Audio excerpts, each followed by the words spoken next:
নমস্কার বন্ধুরা। রোজ রোজ একই লাঞ্চ থালি আর ভালো লাগছে না, তাই না দেখতে? হ্যাঁ, আমারও কিন্তু মাঝে মধ্যে একটু বোরিং লাগে। তবে কি আর করবো বলো, গরিব সরিব মানুষ, যা পাই তাই খাই।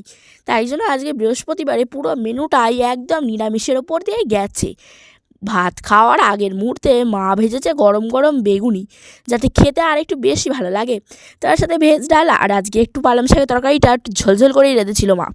কিন্তু আজকে পালং শাকটা নিরামিষ হলে কী হবে, খেতে বেশ আমারও বেশ ভালোই লাগছিলো। কিন্তু তার সাথে ওই ডালের যে শুকনো লঙ্কাটা, আমি তো যেখানে লঙ্কা পাবো সেখানেই ছুটবো, যেখান থেকে পারি একটা লঙ্কা জোগাড় করে ভাতের সাথে টিপে মাখিয়ে খেলেই হলো। তার সাথে একটু লেবু, টকটক ঝালঝাল ফ্লেভার, বেশ ভালোই লাগছে। আর তোমরা কি করছো বন্ধুরা? একটু সাবস্ক্রাইব তো করে দাও।